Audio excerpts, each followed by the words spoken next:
ব্লিচের brand new এপিসোডে সবাইকে স্বাগত। আজকের এপিসোডটা কোয়াইট ইন্টারেস্টিং। কেন ইন্টারেস্টিং বললাম সেটা আমি এখনই বলবো না। কেউ কিন্তু এটা মনে করবেন না 121 নাম্বার এপিসোড দিয়ে এরেঙ্কার আর্ক শেষ হয়েছে। এই আর্কটা অনেক বড়। এরেঙ্কার আর্ক শেষ হবে 167 নাম্বার এপিসোড পর্যন্ত। এখানে আমরা এরেঙ্কার সম্পর্কে জানবো, তাদের বাসস্থান যাকে বলা হয় হোয়েকা মুন্ডো, এই সব সম্পর্কে জানতে পারবো। আগের এপিসোডে আমরা গ্রিমজোর কাছ থেকে হোয়েকা মুন্ডো সম্পর্কে জানতে পেরেছিলাম। অনেকের কাছে প্রশ্ন আসতে পারে যে এটা আবার কি। এটা হচ্ছে হলো আর এরেঙ্কারদের বাসস্থান, যেটা কিনা মানুষের দুনিয়া আর সোল সোসাইটি দুইটার মধ্যে কোথাও একটা লুকিয়ে আছে। হলো আর এরেঙ্কারদের জন্য ওই জায়গাটা অনেক সেফ একটা জায়গা। ব্লিচের 121 নাম্বার এপিসোডে আমরা কি কি দেখেছিলাম সেটা একটু সংক্ষেপে আমরা জেনে আসি। গ্রিমজো আমাদের মেইন ভিলেনদের মধ্যে থেকে একজন, যে কিনা তার 5 জন সাথীকে নিয়ে হিউম্যান ওয়ার্ল্ডে আসে। তারপর ওখানে ওরা গুরুতর ভাবে হেরে যায়। লাস্টে যখন গ্রিমজো ইচিকোকে মেরেই ফেলতে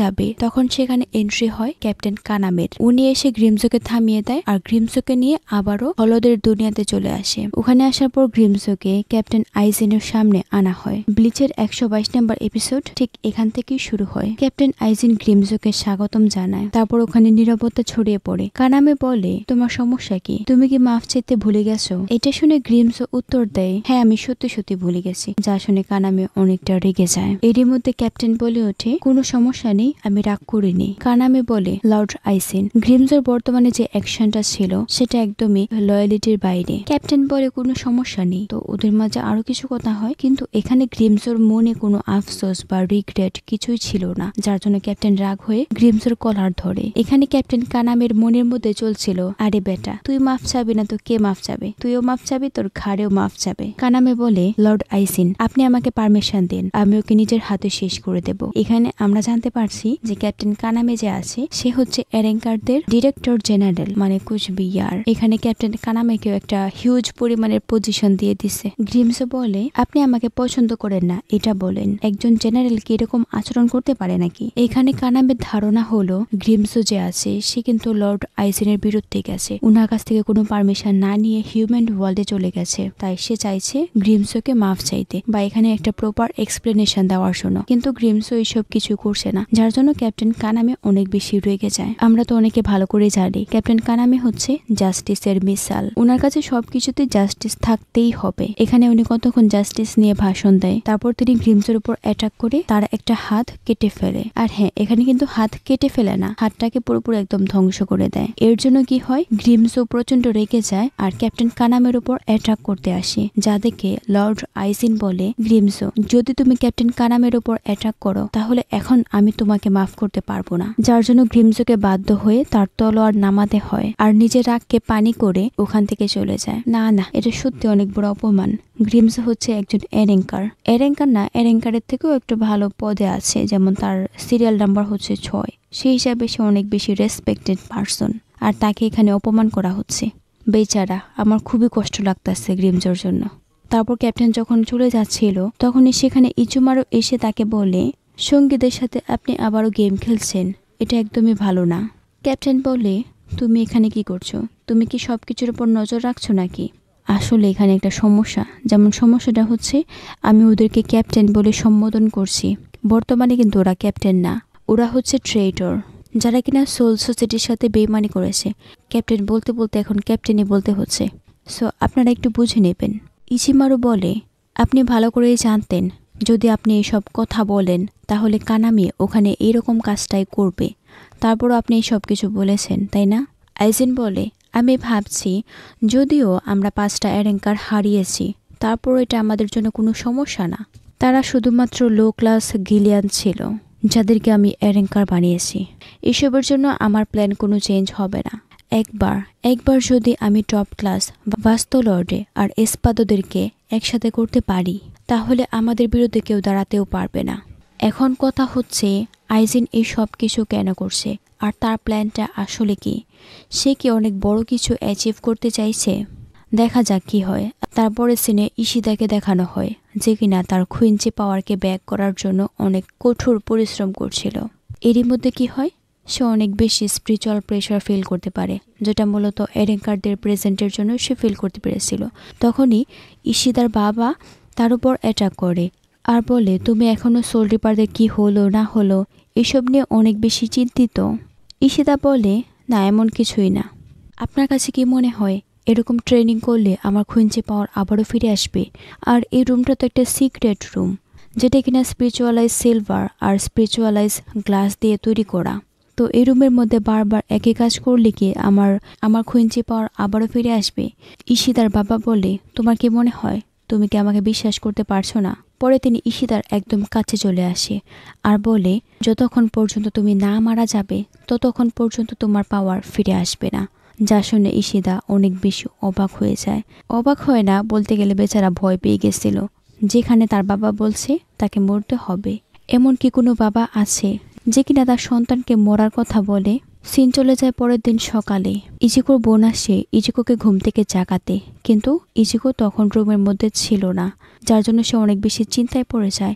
আর সে তার বাবাকে জিজ্ঞেস করে ইজিকো কোথাও গেছে কিনা। এর মধ্যে সেখানে রুকিয়া চলে আসে।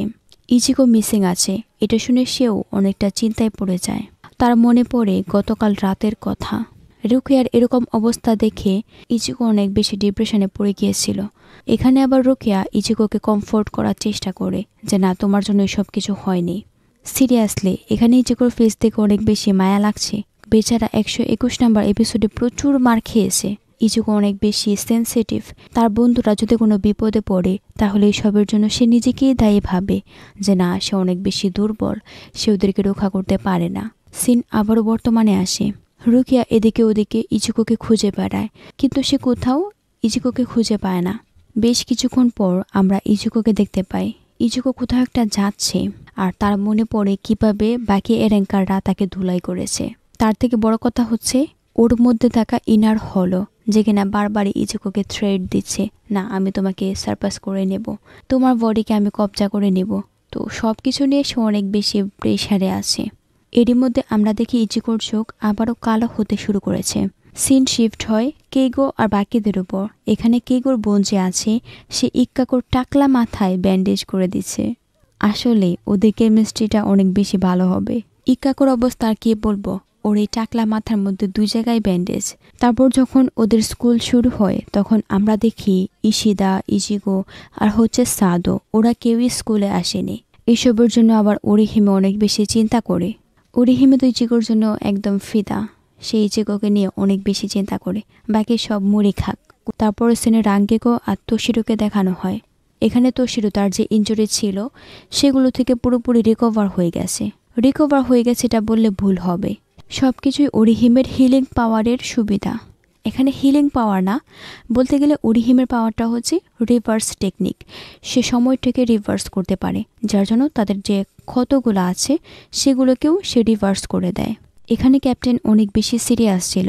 গতকাল কী হয়েছে সব কিছুর রিপোর্ট সোল সোসাইটিতে দিতে পারছে না, কিন্তু রাঙ্গেকো অনেক খুশি ছিল তারা তাদের পাওয়ারের মাধ্যমে ওদেরকে হারিয়ে দিয়েছে। তখন ক্যাপ্টেন তাকে জানায় ওরা কিন্তু বাস্তব লর্ডে ছিল না, ওরা ছিল আজুয়াস, যারা কিনা লো ক্লাস গিলিয়ান্স। ক্যাপ্টেন তো অনেক বেশি চিন্তায় আছে, তিনি ক্যাপ্টেন হয়েও লো ক্লাস গিলিয়ান্সদেরকে হারাতে পারছে না। তাহলে বাস্তব লর্ডে যারা আছে তারা কতই না পাওয়ারফুল হবে। আচ্ছা, এই এপিসোডের মধ্যে কিন্তু বাকি সবাইকে দেখানো হবে, মানে যারা যারা এরেঙ্কারদের সাথে ফাইট করেছে বা যারা যারা এর সাথে রিলেটেড, তো ওদের সবাইকে দেখানো হবে। একটু কনফিউজিং বা এলোমেলো মনে হতে পারে, বাট ইটস ওকে। পরের সিনে উরুরু আর জিনতাকে দেখানো হয়। এখানে উরুরু তার ইনজুরি থেকে পুরোপুরি হিল হয়ে গেছিল, যা দেখে জিনতা প্রচণ্ড খুশি হয় আর সে এটাকে সেলিব্রেট করতে শুরু করে। আর হ্যাঁ, এখানে কিন্তু আরও একটা কথা আছে। কথাটা হচ্ছে আমরা জিনতাকে স্মাইল করতে বা রাগ করতে দেখতে পারি। উরুরু যে আছে তাকে কিন্তু রাগ বা ইমোশন, স্মাইল করা কিছুই ওর মধ্যে আমরা দেখিনি। জিনতা অনেকটা খুশি ছিল, কিন্তু সে অনেক বেশি রাগও করছিল। একটা ব্যাটেল জিতে যাওয়ার পরও উরুরু একটুও স্মাইল করছে না। ওদের দুষ্টামি করা দেখে উরাহারা অনেকটা খুশি হয়। তখনই সেখানে সাদও চলে আসে আর উরাহারাকে বলে, আমি শক্তিশালী হতে চাই, আমাকে ট্রেন করুন। হঠাৎ করে এরেঙ্কারদের অ্যাপিয়ারেন্স, তার মধ্যে আবার ইজিকো তাকে বলেছিল ওখান থেকে চলে যাওয়ার জন্য, তা না হলে সে অনেক বেশি ইনজিওর হবে। এসব নিয়ে সাদও অনেকটা কষ্ট পেয়েছে, তাই সে এখন চায় আরও বেশি শক্তিশালী হতে। তারপরে সিনে আমরা দেখি ইজিকো কোথাও একটা যাচ্ছে। আস্তে আস্তে সে একটা পরিত্যক্ত বিল্ডিংয়ে চলে আসে। ওখানে আসার পর গেট আপনা আপনি বন্ধ হয়ে যায়। তারপর আমরা দেখি সেখানে শিজি আর তার টিমের বাকি যারা আছে ওরা সবাই ইচিকোর জন্যই অপেক্ষা করছে। শিজি বলে, এটা আমি ভালো করেই জানতাম তুমি আমাকে খুঁজে বের করবে, তাই আমি আমার স্পিরিচুয়াল প্রেশারটাকে বাড়িয়ে দিয়েছিলাম, আর সেটা ফলো করে তুমি এখানে এসেছো। তার থেকে বড় কথা, তোমার এরকম ফেস দেখে মনে হচ্ছে তুমি ফাইনালি সিদ্ধান্ত নিয়েছো তুমি আমাদের সাথে জয়েন করবে। এদিকে ইচিকো প্রচণ্ড সিরিয়াস। হঠাৎ সে বলে ওঠে, একদমই না। যা শুনে শিজির রিয়াকশনটা হয় কিছুটা এরকম। এতদূর আসার পরও ইচিকো তাকে না করে দেবে। ইচিকো বলে, তোমরা মজা করা বন্ধ করো, আমি আর তোমাদের সাথে জয়েন করব। আমি এখানে এসেছি তোমাদের সুবিধা নেওয়ার জন্য। এটা শুনে শিজি অবাক হয়ে জিজ্ঞেস করে, কি বলতে চাও তুমি? ইচিকো বলে, আমি তোমাদের সাথে জয়েন করব না, কিন্তু আমি তোমাদেরকে দেখাতে চাই আমি কিভাবে আমার ইনার হলকে সারপাস করব।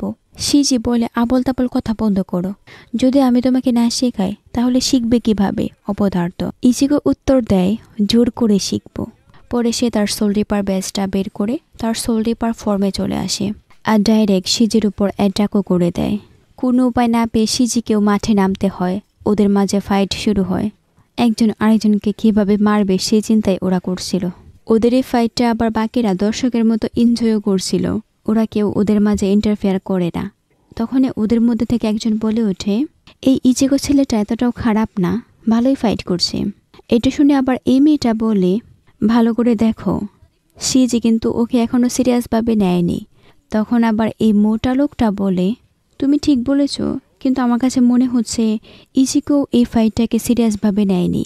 এইসব দেখে আবার হিউরি যে আছে সে অনেকটা ইরিটেট হয়ে যায় আর এই মোটা মানুষটাকে বলে আরও 5টা ব্যারিয়ার তৈরি করতে। আর হ্যাঁ, এই মানুষটার নাম হচ্ছে হাচি। এদিকে শিজি আর ইচিকো যখন আবারও ফাইট করতেই যাবে তখনই হিউরি এসে শিজিকে জুতা দিয়ে একটা বাড়ি মারে, যার জন্য শিজি অনেক দূরে গিয়ে পড়ে আর ব্যারিয়ারগুলোও ভেঙে যায়। শিজির অবস্থা দেখে বাকি সবাই অনেকটা ঘাবড়ে যায়। তারপর হিউরি ইচিকোকে বলে, আসলে তুমি এই সব কিছুকে ভুলভাবে নিয়েছো। ইচিকো জিজ্ঞেস করে, ভুলভাবে মানে? হিউরি উত্তর দেয়, আমরা চাই তুমি আমাদের সাথে জয়েন করো, কিন্তু সমস্যা হচ্ছে এটা তোমার সিদ্ধান্তের বিষয় না। তোমার ভিতরে যে পাওয়ারটা আছে তার উপর ডিপেন্ড করবে তুমি আমাদের টিমে জয়েন করবে কিনা। এখন দেখার বিষয় হচ্ছে তুমি কতটা শক্তিশালী। যদি অনেক বেশি শক্তিশালী হও তাহলে তোমাকে আমাদের টিমে স্বাগতম। তাই এখন তোমার কোনো রাইট নেই তুমি সিদ্ধান্ত নেবে, আগে প্রমাণ করো তোমার ভিতরে থাকা হলো কতটা পাওয়ারফুল। তো এসব শুনে আবার ইচিকো না করে দেয় যে না, সে এসব কিছু করবে না। এটা শুনে আবার হিউরি রেগে যায় আর সে তার হলো ফর্মে চলে আসে। এখানে হলো ফর্ম না, বলতে গেলে তার মধ্যে থাকা যে হলো পাওয়ারটাকে আছে হিউরি সে পাওয়ারটাকে অ্যাক্টিভেট করে দিয়েছিল। হিউরি বলে, কোনো ব্যাপার না, আমাকে দেখে আবার ভয় পেও না, আমি আমার হলো ফর্মে চলে এসেছি। এখন আমি ডাইরেক্ট তোমার ভেতরে থাকা ইনার হলোকে টেনে বের করে আনবো। এইসব শুনে আবার ইচিকো অনেকটা কনফিউজ। তার মধ্যে ভয়ও ছিল আবার জানার আগ্রহও ছিল। হিউরি আবারও তাকে বলে, সমস্যা কি, তুমি তোমার ভেতরের হলোকে বাইরে আনছো না কেন? আমি কিন্তু আবার শিনজির মতো এত বেশি ভালো না। তারপর হিউরি তার মাস্কটাকে ফেসে লাগিয়ে দেয়, যার জন্য তার স্পিরিচুয়াল প্রেশারও অনেকটা বেড়ে যায়। হিউরি আর কোনো সময় নষ্ট না করে ইচিকোর একদম কাছে এসে তার উপর অ্যাটাকও করে দেয়। আর এখানেই ব্লিচের 122 নাম্বার এপিসোড শেষ হয়। এখন দেখার বিষয় হচ্ছে ব্লিচের 123 নাম্বার এপিসোডে কি হবে।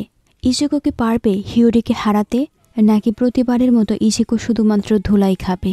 জানতে হলে অবশ্যই দেখতে হবে ব্লিচের 123 নাম্বার এপিসোড। বি পেশেন্স, আমি খুব জলদি নতুন এপিসোড নিয়ে আসব। আজকের জন্য এ পর্যন্তই। নতুন এপিসোড দেখার জন্য অবশ্যই সাবস্ক্রাইব করে পাশে থাকুন। দেখা হবে অন্য কোনো ভিডিওতে। সে পর্যন্ত ভালো থাকুন। Thanks for watching. টাটা।